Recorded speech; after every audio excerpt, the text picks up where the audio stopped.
ressources endogènes yi nga xamante ne ñun ñoo ko daal di moomal sunu bopp l'État du Sénégal daal dinay mobiliser lu toll ci plus de 2 milliards yoo xamante ni da koo daal di mobiliser ci 2025 bi léegi ko daal di xamal muy rapport trimestriel bi nga xamante ne daal dinay génn. 2000. plus de 2000. 2000 milliards waaw 2000 milliards 2000. maa yow kan moo fi nekkul. non yow yaa fi nekkul. waaye plus de 2 milliards waaw. 2000 milliards. waaw kay 2000 milliards. plus de 2000 milliards yoo xamante ne 2226,3. voilà daal dinañu koy mobiliser ci année 2025 bi. waaw effectivement donc sur les 6 premiers mois. donc 47% de l'objectif muy une bonne une bonne cadence. donc loolu également comme je dis dafay wane tout simplement que ni c'est possible. ni ko yeneen réew yi defee mën na nekk également fii mooy tout simplement fexe ba nga xamante ni ñu bari ñoo xam ni am nañu woon possibilité di fay impôt daaw ñu ko fay ñu leen di fay loo ñenn ñi nga xamante ni également li ñuy fay ci impôt tuuti na ñu fexe ba ñu fay plus lu mel ni tabac bi lu mel ni par exemple les jeux de hasard nga xamante ni tey boo demee ci Rwanda gi 40% lañ leen di taxé alors que fii au Sénégal 30% lañ leen di taxé donc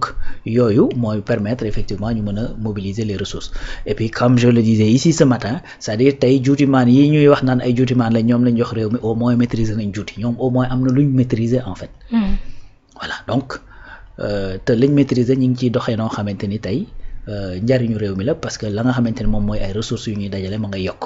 wute naa ñi nga xamante ni maîtriser nañ seen domaine ba pare def ci ay ndëgg sërëx yoo xamante ni dara du ciy njariñu réew mi parce que encore une fois Macky Sall c'est un ingénieur géologue et qui a fait ses armes effectivement fii ci Petrosen rampé fa ba nekk fa directeur général nekk fa ministère des mines fii ci Sénégal et de l'énergie donc c'est un secteur qui connaît très bien lépp lu mu laq ci biir contrat yi rek xam na ko bu baax a baax a baax a baax n'est-ce pas donc ñi au moins nee nañu ay juutimaan lañ mais c'est des juutimaan qui connaissent seen métier. Bien sûr. Connaissant seen métier mooy que ne ay résultats mu ngi ciy am parce que tey boo jëlee même période bi par rapport ak daaw nga comparer leen y a au moins 174 milliards yoo xamante ne dafay yokk ci seen i recettes du dëgg. donc loolu effectivement c'est un très bon indicateur ça veut dire que ni au moins gars yi fa ñu war a dem di jëli jee xaalis te duñu xoj effectivement les Sénégalais bay xam nañ ko actuellement cette situation bi nga xamante ne moo fi nekk c'est une situation économique qui est très difficile héritée boo xamante ne dañ ko hérité certes boo xamante ni comme j'aime à le répéter dañ ko hérité mais ñoom ñoo am le devoir de corriger la situation mooy les autorités yi fi nekk mais n'empêche que c'est-à-dire c'est plus cette économie ak bor bi nga xamante ne fekk nañ fi moom moo créer cette situation difficile plutôt que impôt bi nga xamante ni ñu ngi koy laaj parce que en vérité ñan lañ laaj impôt mooy ñi ko yor te daaw ñu ko fay c'est aussi simple que ça mooy cet élargissement de l'assiette fiscale bi nga xamante ne moom la ñuy wax fexe ba nga xamante ne gars yi dinañ fay ay taux yu moindre mais ñu bari di fay ça ANSD dafa am chiffre bu muy génne mooy ci affaire impôt sur les revenus yi mu ne sur une assiette de 10 millions de Sénégalais yoo xamante ne dañoo war a fay lool 10 millions 500 000 ñoo ciy fay 500 000 léegi sur ces 500 000 la ñuy jël di def di régler besoin wu 9 millions 500 yi des te 9 millions 500 yi kuñ ci deful li nga soxla nga taxaw réclamer ko ba mu jaral la sax boo deful nang wàcc sur le terrain ne effectivement telle chose dañ ko war a lijjanti dañ ko war a def parce que état moo ko war la man mais loolu nag quelque part même loolu inéquité la inégalité la c'est même à la limite nu ma koy tuddati c'est de l'injustice n'est-ce pas donc il faudrait que ci 9 millions 500 yooyu ñu fexe au moins ba même bu dee 2 millions sax ñu dolleeku ci 500 000 yële bu ko defee état dana gën a mën a am les coups de franche pour gën a mën a réaliser li nga xamante ni foofu lañ jëm c'est aussi simple que ça c'est-à-dire ña nga xamante ni nekkoon nañ fii ci réew mi tey si on te dit que par exemple société bu mel ni Premier Bet ba nga xamante ni directeur ba ma ngay bëgg a daw ñëw ba ci aéroport bi ñu jàpp ko bañ ko jàppee ba ñu xëyee ba gars yi jot information bi qu'est-ce qui s'est passé 12 milliards lañ koy toppee mais 12 milliards xam na fu mu xaj ci réew mi Sénégal soxla na ko donc ñi nga xamante ni dañoo nekk ci yenn secteurs yi nga xamante ni qu'est-ce qu'ils font dañuy liggéey nekk ci par exemple phase exploration wala phase développement duñu fay impôt dem ba commencer nekk ci phase exploitation di commencer di gagner wéy di continuer di bañ a fay impôt premier ministre mi ngi ci doon joxe exemple di wax ne surtout ñenn ñi nga xamante ne dañoo nekk ci cimenterie rek ñooñ mais ñooñ da nga leen di fayloo parce que ñooñ ñi ngi def du chiffre ñooñ ñi ngi def bénéfice parce que cimenterie yu bari yi ngay gis fii gars yi même buñ naan la non BTP bi nangam dafa taxaw et cetera ak yu ni mel te BTP bi li ci taxaw lu ci bari effectivement c'est des raisons yoo xamante ni le ministre Yankhoba Diémé mi ngi koy expliquer la dernière fois di wax ne yenn construction yi ñu war a def nga xamante ni état non mais c'est extraordinaire nga xamante ni bi ñuy kii bi sax dañoo dem ay def ay par exemple ñëw ci banque mu war la jox nga war a jot prêt pour liggéey benn affaire nga dem ci banque ne ko prêt bi daa war a ñëw mais comme yegseegul te man damaa yàkkamti parce que en vérité élection yi ñu ngi jub si il faut coûte ñu arrêté ñu commencer les chantiers avancer ma ci li nga ma war a lebal ñu avancer la xaalis nga jël ci xaalis bi la banque bi lebal génn ci ay commission tout ça li nga ko war a fay ci xaalis bële nga xamante ni ñëwagul jox ko li nga dese ci tuuti nga lancé ko. et de ce fait on a vu dans ce pays ay chantier BTP yoo xamante ni plus de 124 milliards yoo xamante ni daa dem nii xam nga ci ay lan ci ay commission ak ay redevance kese fuuf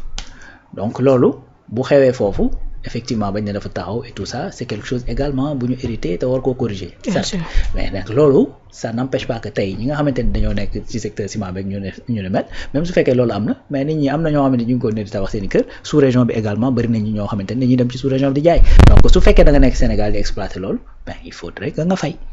mooy li nga xamante ni moo arrivé à Woodside également xam naa dinañ ñëw après donc voilà tout simplement les mécanismes yi nga xamante ni moom la ñuy jël teg ko sur la table pour mën a wëy di dajale effectivement ces ressources endogènes te pour jeexal foofu ça c'est possible et on sera pas le premier pays bi nga xamante ni dana ko jéem espérons qu'on fera partie des pays yi nga xamante ni réussir nañ ko parce qu'il y a d'autres pays yoo xamante ni def nañ lu mel noonu souvent me rappeler le cas de l'Inde bi nga xamante ne dem nañ ba xam ni les institutions de Bretton Woods da leen di lay kii li ñu def mooy que ni recentré wu ci seen bopp dajale effectivement ay ressources internes jël loolu daal di koy dugal dans la ressource humaine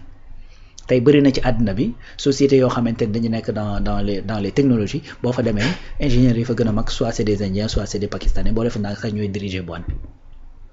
n'est-ce pas donc c'est ce qu'ils ont fait fu mu toll nii ça fait des années et des années soxlawuñu décaissement wu FMI d'autres pays daanaka pays yi nekk ci BRICS yëpp Chine lu ñu doyati FMI Russie doyoo ko dara xam nga je ne pense même pas que Russie bokk na ci loolu tu vois donc d'autres pays l'ont réussi Brésil mi ngi dem yoonam tu vois Afrique du Sud mu ngi fii c'est pas loin le Nigeria pareil xam nga donc voilà des exemples yoo xamante ni dafay wane ni soo capitaliser ci ressources humaines bi nga xamante ni moom moo nekk sa biir réew miser effectivement si sa loolu ci say ressources endogènes mën nga contourner ces institutions de Bretton Woods et méfaits yi nga xamante ni mën nañ ko créer ci sa réew. Maintenant Sénégal dañoo daal di bëgg li nga xamante ne moom moo daal di nekk changement mais est-ce que réellement nous sommes prêts à subir conséquences yi nga xamante ne mën na daal di découler ci ce changement systématique bi nga xamante ne bëgg nañ ko concernant surtout suñu économie. Il y a deux façons de le faire à mon avis mooy dañuy pare comme tu l'as dit. Sénégalais yi pare dans leur majorité ñun ñëpp mën ñoo parendoo parce que ñun ñëpp bokkuñu ay degré d'engagement bokkuñu psychologiquement li ñu mën a endurer bokkul suñuy situation familiale suñuy situation personnelle bokkul et cetera. mais li wërte wóor mooy que dafa war a am adhésion populaire. maanaam ñi ëpp ci Sénégalais yi d'accord que ni pour ñu mën a dem il faudrait que ñu def benn sacrifice qu'on soit la génération sacrifiée comme ni ma koy waxee à chaque fois donc ngir effectivement suñuy doom ak suñuy sët ak et cetera mën a dund ay voilà situation yoo xamante ni c'est des situations yu tane. fii laa ko rappelé la dernière fois ma ne tey boo demee aux États-Unis la crise des années 30 c'est des Américains ñoo fa nekkoon ñoom la dal ci seen kaw ñoom ñoo lijjanti ba réglé ko. ña nga xamante ni ñoo lijjanti ba réglé ko aujourd'hui dunduñu situation yi nga xamante ni bénéfices yi nga xamante ni ñoom la seen sët yi di dund ba ku nekk bëgg a dem aux États-Unis tey n'est-ce pas donc loolu il faudrait que mu am en Chine boo demee en Chine c'est-à-dire dafa am ay phases transitoires c'est-à-dire li nga xamante ni moom moo arrivé ci période bi nga Mao ci mi ngi fa réforme agraire bi nga xamante ni moom la Mao defoon en Chine mais ñenn ñi dañ koy qualifier de chèque total parce que dafa am des milliers de gens yoo xamante ni après dañ ci ñàkk seen bakkan parce que dafa amoon famine bu metti et tout ça mais quand Deng Xiaoping est venu au pouvoir dafa appuyer juste ci li nga xamante ni moom la fa defoon tamit lu baax daal di faire décoller la Chine n'est-ce pas donc dans chaque pays développé seetlu di nga gis effectivement qu'il y ait une génération boo xamante ni moom mooy ñëw ñàkkante rayante serrer la ceinture pour mën a dem loolu mooy premier postulat bi boobu mooy premier exemple bi nga xamante ni mooy bi gën nga xamante ni ñëpp dañ koy àndandoowee nga xamante ni au moins voilà quoi on a un idéal boo xamante ni dañ koy poursuivre ensemble ça c'est mooy premier schéma loolu te mooy li nga xamante ne moo war a am nii te ce matin rek maa ngi wax naan tey FMI buy ñëw Sénégal dafay waroon fekk fu ne ñuy am ay manifestations di wax ne Sénégal duñu fay bor bi non à la dette et cetera yu demee noonu parce que c'est une dette qui est tout simplement odieuse comme on le dit ndax ay dette yoo xamante ne la amul benn texte de loi boo mooy régir te fa la ñu war a saytoo ne bor bi ñoo ko amee boo xamante ne jaar na fa n'est-ce pas comme on aime à le rappeler FMI soit li ndongo Samba Sylla di wax soit dañoo cuune soit ils sont complices parce que c'est quelque chose d'aussi gros mënul passer inaperçu quoi n'est-ce pas donc loolu mooy première chose beneen chose mooy que ni tey mu bañ a am adhésion mais bu amul adhésion il faudrait qu'on ait des dirigeants yoo xamante ne dañoo jóg taxaw temm xam fi ñu jëm xam effectivement lii ay conséquences positives yi découlé ci loolu ñu gëmm seeni bët nañ ñu falaat ak buñ ñu falaat moo ci bokk yam maanaam que ce mandat là ñu teg ko ne tey muy qu'il pleuve ou qu'il neige ce mandat là sera le mandat des bases danañ teg ay bases yu solides nga xamante ne bu gars yi wóolul bañ ne jóge leen fi itam ëllëg danañ gis ne bases yi ñu teg c'est des bases qui sont solides te su boobaa mën na tax ñu seen xel dellu si waat parce que y a des pays yoo xamante ni président ba mu fay jóg Lula du Brésil mais c'est un ancien président du Brésil dafa dem élection ñu gagné ko Bolsonaro ñëw au pouvoir avant moom y avait la dame là maa ngi fàtte turam xam nga après tout un tas de catastrophes yoo xamante ni am na fa et tout ça ak ay problèmes bien que y a d'autres zones yoo xamante ni Bolsonaro c'est lu jëm ci wàllu ay homosexualité yooyu ci bari la yoo xamante ni gars yi dañ koy partager idée ak moom ak Trump loo ko mënti waxal mais bi gars yi gisee ni Bolsonaro mi fi mu leen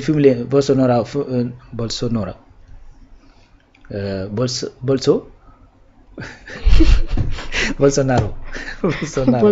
voilà donc bi ñu xamee oui c'est l'ancien président bi ñu xamee ni fi ñu jëm ak moom kiiwul instant bi ay problème justice la am ak yu demee noonu mais dañoo indiwaat Lula bi nga xamante ne Brésil yaay ci boppam ñoo ko déchoiroon du pouvoir fal keneen dañ ko indiwaat parce que gis nañ ni base ya nga xamante ne moom mooy faire décoller loo ce pays là effectivement moom moo ko tegoon te ba waaj bi mu ñëwee mi ngi leen di dérailler loo donc ça veut dire que li wérte wóor ci benn ci un régime mooy que ni booy tegal loo xamante ne leer na ne dans la durée dafay jur ay résultats c'est tout maintenant loolu nag maanaam il faut que ñu am dirigeants yoo xamante ne dañuy dox ci loolu man moo tax keroog bi nga xamante ni les syndicats dem nañu fële ca nu mu koy tuddati Sorano di daje ak le premier ministre bi premier ministre ne bu yaboo mu yem ci benn mandat man damaa mel ni dañ maa teggil àdduna bi mu waxee loolu ne bu yaboo nañu yem ci benn man dafa mel ni àdduna lañ ma teggil dama ne au moins il a compris n'est-ce pas donc que ni mandat bi maanaam warta rëcc te yenn base yi nga xamante ne dañ ko war a teguñu ça c'est sûr et certain et puis également bu ñu demee ba 2029 les Sénégalais apprécieront ci base yooyu nag daf ci am base boo xamante ni c'est essentiel parce que sans moom lu bari mën naa sooxe ci réew mi mooy justice. Bien sûr. Voilà donc justice bi moom boo ko tegee ba mu tegu maanaam après par la suite su fekkee ni yeneen secteurs yi da nga nekk di dox les Sénégalais comprennent que ni ça prend du temps il faut que au moins nga redresser bañ taxaw nga mën a dox ci jëm ci wàllu impulsion doo nga mën a dox jëm ci wàllu accélération loolu moom les Sénégalais l'ont compris et l'ont encaissé n'est-ce pas donc il faudrait tout simplement que état bi comprendre loolu su fekkee ni effectivement amul adhésion populaire tout en sachant que ni tey li Olof Njaay di wax doom bu màgg bu ne dana gërëm wala mu xaram donc des fois nag nga gis koo xamante ne bi nga nekkee xale dafa mel ni dana daan tegal lu tar nga màgg gërëm ko xam ni kat kii wax dëgg fa yàlla la ma doon tegal lu tar lii la ma bëggaloo n'est-ce pas donc pour man loolu la parce que y a beaucoup de pays yoo xamante ne looloo tax tey bi premier ministre di wax naan regardez dans ce monde pays yi nga xamante ne dañoo développé récemment amul benn boo xamante ne développé wu ci restreindre ñu un peu les libertés après affaire bi def tollé mais fait la remarque da ngay dem Rwanda ñun la waay dictateur la xam nga bien que je ne pense pas que waa Rwanda yëpp di ko wax dëgg nga dem par exemple nu ma koy tuddee ci Chine bañ na ko ba actuellement sax en 2018 dañoo dindi limitation des mandats dañ ko dindi parce que depuis 82 lañ ko installé woon ba 2018 ñu dindi limitation des mandats aujourd'hui le président mën na présenter autant qu'il veut boo demee Singapour à un certain moment ils ont serré la ceinture boo demee Malaisie feneen foo ci mënti dem ci pays yi nga xamante ni récemment nii dañoo nekk di émerger donc cette restriction des libertés dafa war a nekk loo xamante ni lu volontaire la. Bien sûr. man c'est la lecture que j'en avais fait ma di non du question que ni dañuy génne policiers yi teg ci kii bi li mu bëgg a wax mooy que ni kenn ku ci nekk la nga jàpp comme tey Sénégal au nom de la liberté d'expression cacophonie moo am au nom de la démocratie cacophonie moo am au nom de la démocratie léegi nag yow yaay toog à un certain moment nga ni attends il faudrait que man li ma bëgg yëpp te liberté sax may ma ko des fois il faut du li ma liberté may yëpp laa war a def donc il faudrait que à un certain moment ma jël ñu boole suñu ay effort pour mën a dem ci idéal commun bi en vérité man le message que j'ai compris ci wax jooju man loolu laa ci dégg mooy que ne kenn ku ci nekk na restreindre effectivement sa liberté individuelle am pour que ñun en commun ñu mën a ànd de toute façon loolu sax c'est un principe qui est déjà à la base parce que dañuy wax ne dundandoo ci état mooy que ni kenn ku ci nekk da ngay renoncer une partie de ta liberté personnelle pour ñu am effectivement une liberté collective donc à la base sax déjà nit ñaa ngi koy def sans pour autant ñu rendre ci compte parce que bu amoo droit génn ci mbedd bi def lu la neex n'est-ce pas te pourtant buñ la waxee mën nga ni mbedd bi mbedd buur la mais amoo droit def lu la neex donc loolu da ngay restreindre un peu li nga am droit def ko sa biir kër am na loo xamante ne amoo droit def ko ci mbedd bi donc naturellement sax ñu ngi koy dund donc en tout cas li ngay wax noonu pour mu mën a nekk il faudrait qu'il y ait une adhésion populaire maanaam lu ëpp ci sénégalais yi ànd doxandoo jëm ci ne dañuy régler ce problème et on va se sacrifier pour que suñu doom yeeg suñu sët yi doon ñu am jafe-jafe boobu. wa ilaa état bi jóg jël ay responsabilités ne ngeen bëgg ngeen bañ ngeen d'accord ngeen bañ a d'accord danaa leen yóbbu force fi nga xamante ni mooy destination bu baax bi. Donc, souvent on parlait du Maroc, c'est vrai que le royaume et tout ça, mais des fois tu te rends compte,